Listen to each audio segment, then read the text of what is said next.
I was going to get so much other stuff done today.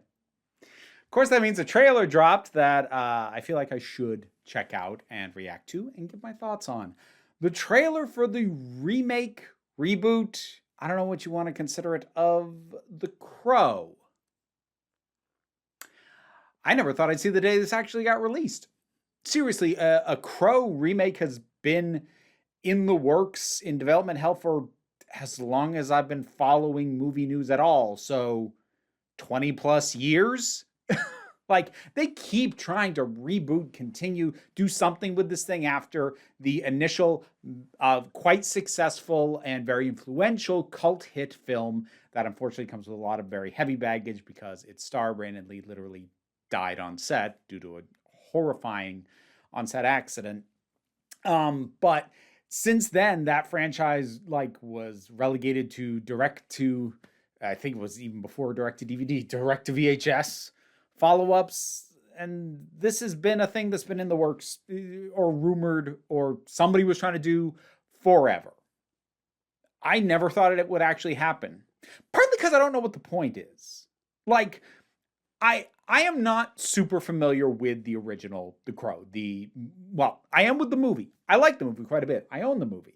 But I mean, when I say the original, I mean the comic, the graphic novel on which it is based. And while I'm sure there are some differences, even if you want to make the argument that there's a reason to redo it to be truer to the source material, well, first of all, source material is really dated, and at least the first movie was from the same period of time, so I'm not sure that holds up. But even if it did, the movie has superseded the comic in people's minds. Like it has. It would be like trying to do a more book-accurate version of The Wizard of Oz. Could you justify doing that because of all the liberties taken with the version we all know? Yeah. But people know it now because of the movie, not because of the book. Generally, people who have read the book saw the movie first, and that's also true of The Crow. So no matter what you do, you're competing with something that is iconic. And that's generally not a great way to approach a piece of work, especially when what you're doing is a remake or reboot or something that begs comparison. So I'm not sure this was ever a good idea, but I guess we'll take a look. Like, I will admit, I'm going into this skeptical because this is either going to feel so much like the previous one or the ways in which they deviate from the previous one are going to feel weird to me. Now, there's, of course, also the argument it's bringing it to a new generation, except, like, The Crow, first of all, was a cult hit, but has it ever really gone away? Like, has it been massively mainstream important? No, but, like, the cult love of it has not faded. Regardless, let's take a look at this thing. Oh, boy. What's the first thing you liked about me? Oh, the Skarsgårds. Broken. I swear, he's in everything. You feel like my person? You feel like my person. What's the worst thing you've ever done? I saw things. I shouldn't have seen any of it. Oh, wait a minute. Are they like implicating her in why this happened? Don't like that.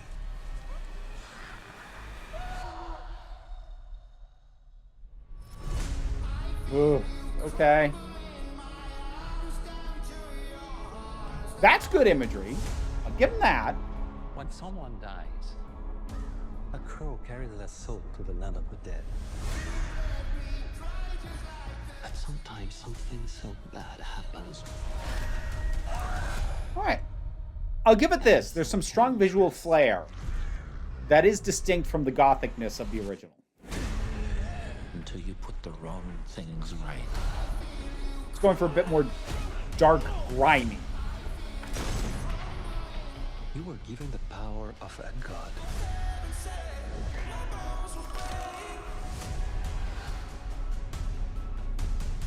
But you're running out of time to save her. Save her. What? It's vengeance. He's not. I'm gonna kill them. He's not saving Every him. single one of them.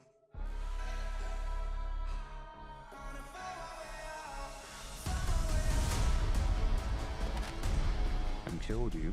Yeah, you did. We have a problem. They're not. Came first. I'm waiting for him to have a different look. Okay, so he's gonna do it to himself. Don't love that. Anger.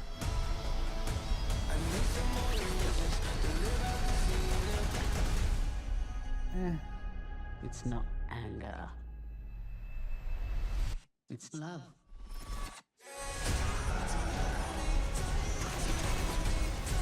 Look at what you've become. You know that love promises only pain.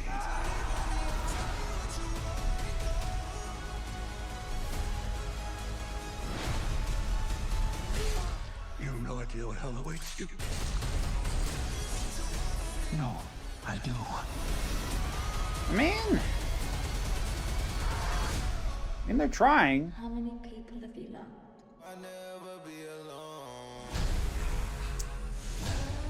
loved? Okay.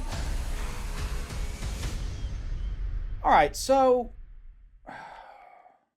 there's some aspects of this that if you're going to like set aside whether or not this is something that should be made or whether it's a good idea. If we accept the idea that this movie is going to happen, because it has, then some of the decisions made strike me as decent ones. There is a very strong visual eye, which is good, because the first one like had some real standout visuals. Like, you need to nail the visual presentation of this thing.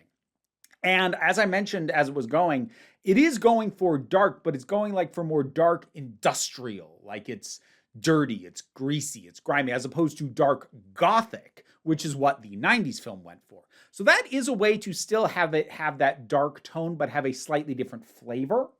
So that's a decent approach to it. They're going very John Wick on the action. I mean, not quite that level. He does not have to be as sophisticated as John Wick, because he can take a bullet or a stab straight through. And John Wick, I mean, he has been shot, I think. But regardless, you see what I mean? It's like the shooting style of the action seems very John Wick. The action itself is a little bit rougher around the edges in a way that suits the character. And this trailer especially definitely leans into R. Like, there were some hits and some shots in that. Those hit hard. And again, that's something that you can lean into. I mean, it's a revenge story, ultimately. So if you want to add additional catharsis to the revenge that is had, violence and going that direction with it is one way to do it. It's not my preferred way, at least not in the quantities that it looks like it's going to be in this, but that is ultimately a personal preference. I didn't love the implication that they had that she somehow like got mixed up with stuff or otherwise like brought on what happened to them. Because like, unless I am completely misremembering the original movie, they just got unlucky. And that feels kind of important. Like, that there's a cosmic miscarriage of justice, that this just happened to them. And there's no reason they should have. As opposed to like, there was a reason for them to be targeted. And that's not to say that someone who would have been targeted because of their actions does not deserve justice and or revenge. But just to say that, like, again, unless I'm misremembering something about the original, it was much more about like, this was just fundamentally wrong that this happened to them. So here comes the Crow to, bring him back so we can make it as right as it can be made. And there's a line about something about saving her. I'm going to disregard that. I feel like that's something thrown in there either completely out of context or just for the trailer. So I'm going to disregard that. Like, one could argue that in the original, she was very much just, she was kind of a prop. What's the term? Sexy lamp. Like, she gets broken so he can get mad, but like, she's not really a character. And that's honestly fairly true of the original. And at least from what I remember of skimming the comic, kind of true there too. But unless you're going to full on deconstruct that, which you could, if you wanted to take the angle of he is seeking revenge for this idea of a fully fledged person that he has, but his idea of the amazing angelic being that she was, like, was never the truth. If you want to deconstruct that from that angle, you could. That's not the impression I'm getting from this, though. This just feels like trying to add layers and make it a little grittier. But, like, it kind of, weird comparison, kind of comes back to the idea, like, it's why I don't like when there is motivation given for why the Waynes get killed when you do a Batman origin story. It was one of the things that annoyed me a little bit about Gotham, as much as I like that show. And there were the comics have implied this on and off intermittently. Sometimes it gets undone, sometimes it gets retcon, whatever. But anytime there's an implication that the Waynes were deliberately targeted and killed, as opposed to just being the victims of horrible circumstances in a city that is so fundamentally wrecked that this stuff just happens, like, that's what it should be. The villain is this world. And I feel the same way about the Crow. In terms of what is motivating him. But again, like, it's possible I'm slightly misremembering. I have not rewatched the movie in probably 5 years. So it's been long enough that I might be misremembering that. But I don't know, something about his look also. I don't know. I guess for as much as the overall aesthetic was going for dirtier, grimier, I kind of wanted his makeup to be cleaner.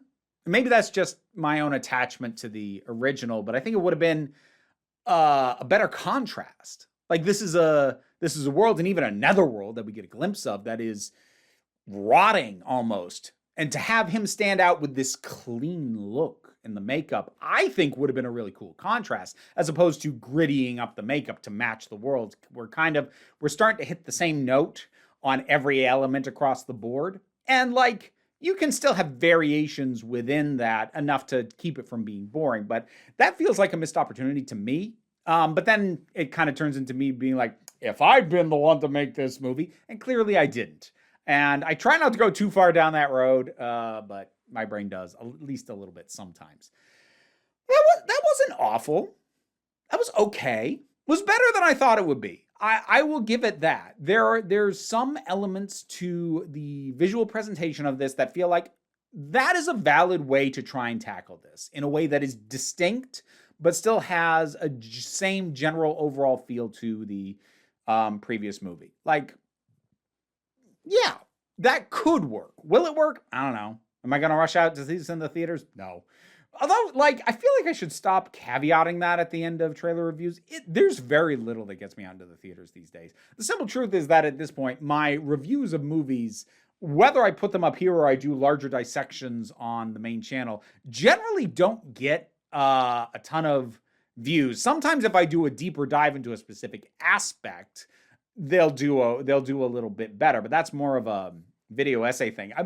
The point I'm making is I don't have a ton of incentive to rush out to the theater for work anymore. And just a lot of stuff makes me go, okay, I'll catch that later. That's just kind of where I'm at. I think the pandemic made me realize I don't actually miss the theater that much. I missed it a little.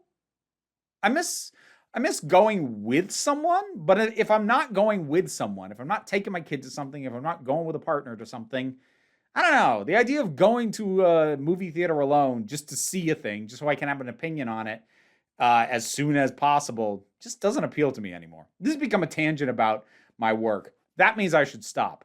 What'd you think about this trailer? Whatever your thoughts are, drop something down in the comments. Let's talk about it. Patreon pays the bills and enables me to do this as my living. If you can't help me out that way, like, share, subscribe. Those are all of great assistance. Don't worry too much about it, though. We take a relaxed attitude around here, so you can just come on back next time you need a break. Time for me to thank my high supporting patrons: Robin Moore, Zubin Lutfullah, Goddess Elida, Oliver B, Turok, The Thing That Goes Doink in the Anime, Ruth, Solitary Pictures, Ulrich Bogdan, Loki Eris. That was a new one, that's why I paused. Melinda Walters, Jen, Auntie Kate 808, Becky Sparks, Fernabi Likes the Poodle, Robin Powell, Twisted Wishes, Tracy Scrabbit, Angry Casperl, Dave Hall, Quite Bearish, Rosalind Bennett, Pau Barabajoggle, and Mara G. If you want to support me as well and help keep these little buggers fed, check out my Patreon. Thanks so much.